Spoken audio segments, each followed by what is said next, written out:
Hello guys, good morning. Magbubukas ulit ako ngayon ng aking ipon savings ngayong year 2024.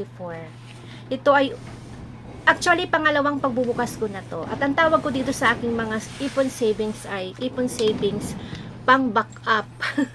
Pang backup kasi minsan kinakailangan ko ng pang backup sa tindahan.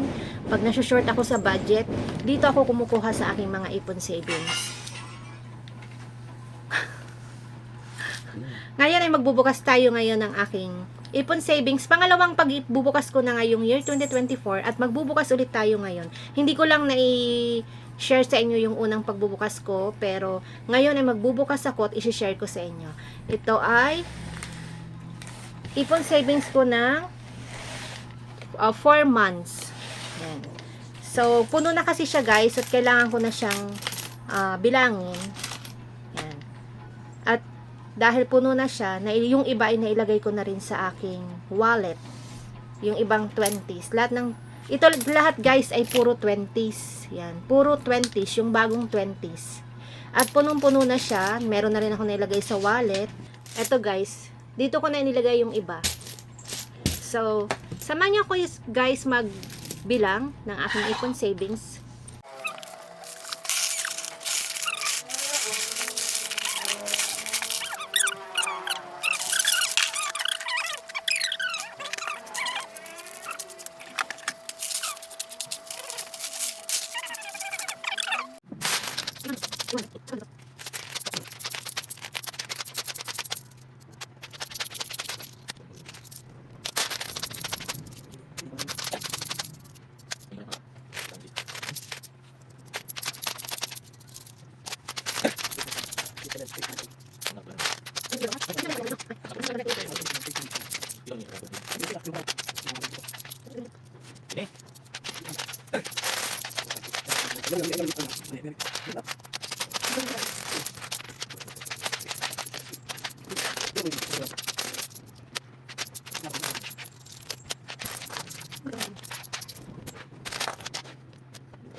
Dahil sinisipag kami ngayon magbilang guys, yung isa ko pang ipon savings, ito, dalawa kasi to. Hindi ko na sana to bubuksan, pero dahil napapasipag kami magbilang, isasama ko na rin to sa pagbibilang para malaman namin kung ilan, kung magkano ang aking ipon savings ngayong year 2024. Yan guys, isa pa siyang puno. Punong-puno na siya guys. Kaya bubuksan ko na rin guys ito. Para malaman namin kung magkano ang aking naipon na 20 peso coins. Yan guys, oh, punong-puno na siya. Kaya bibilangin na rin namin to para isang bilang na lang. Isang pagbibilang na lang. Ihuhuhu na ulit dito.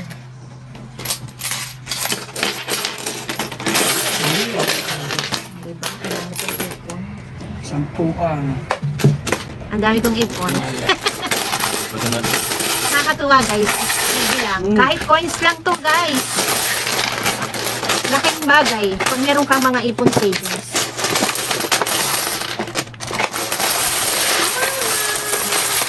I-ano mo nga po? I-ano mo dito?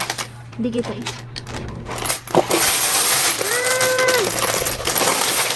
pa ulit ng punong malaki.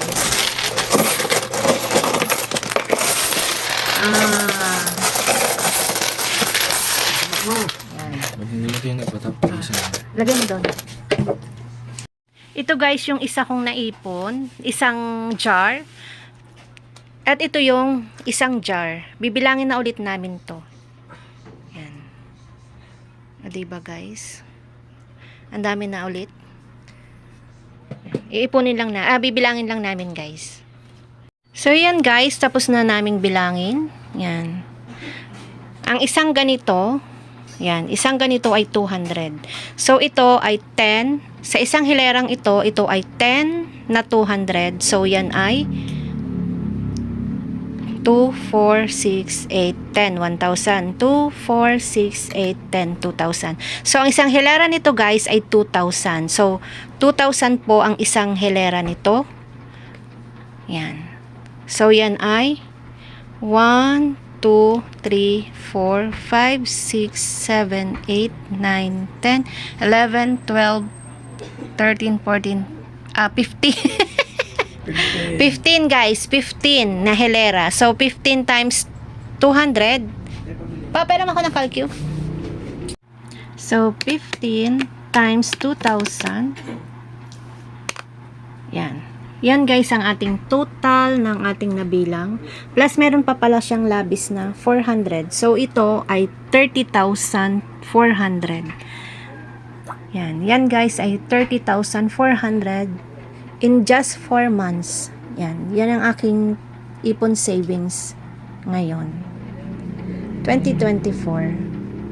Katulad nga na nasabi ko sa inyo guys, hindi yan yung aking unang pagbubukas. Hindi ko na lang na-share sa inyo yung una. Kasi nga idinagdag ko sa aking tindahan.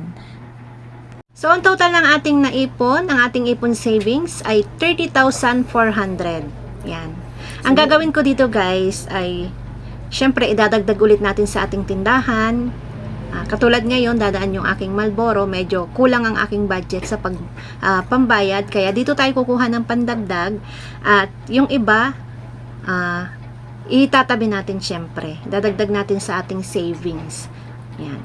So, yun guys. Ito ang ating ipon savings in 4 months. So, mag-i-start na ulit akong magbilang. Mag-ipon ng ating ipon savings. Dire-diretso guys. Hindi ko alam guys, pero mula nung natuto akong magtabi, mag-ipon savings, talagang parang naging addict na ako sa pag-iipon. Gustong-gusto ko laging may tinabi, gustong-gusto ko laging may ipon savings. At tuwan-tuwa ako pag ako ay magbubukas na ng aking mga ipon savings. Hindi lang yan guys yung aking mga ipon savings, meron pang iba. Ito lang ay ito lang ay puno na, kaya kailangan ko na talaga siyang buksan. Kaya nga umabot na siya sa 2 jar kasi wala akong oras para magbilang ng aking mga ipon savings. Kaya dahil nandito si asawa at nandito rin si Bunso, ay nagpatulong na ako kasi baka sumobrang bigat ang hirap dalhin sa bangko pag sobrang dami. So, yung iba ay idadagdagan natin sa ating bayarin, sa ating consignment sa Marlboro dahil dadaan siya ngayon. At ang iba naman ay ating itatabi at yun ang ating isi-savings ulit. So, yun lang guys. Maging habit po natin ang mag-ipon, magkaroon ng ating mga ipon-ipon savings habang malakas pa at tayo bumebenta sa ating tindahan. Dapat hindi tayo nawawalan ng mga ipon savings. At isang tip ko rin sa inyo guys, para makagkaroon tayo ng mga ipon savings, iwasan po natin kumuha ng mga yung hulugan. Kasi hindi po maiiwasan talaga na nagkakaroon po ng hulugan yung ibang mga, hindi ko naman po nila lahat. Kaya naman kung kaya lang iba talaga pag wala kang hulugan sa tindahan. Halimbawa, wala kang mga buy or yung mga ibang kuhanan ng pera. So, pag wala kang kuhanan ng pera, makakapag-ipon ka talaga at makakapag-savings ka. So, yan lang guys. Good day everyone. Yan lang po ang aking share ngayong araw na ito. Bye everyone and thank you for watching.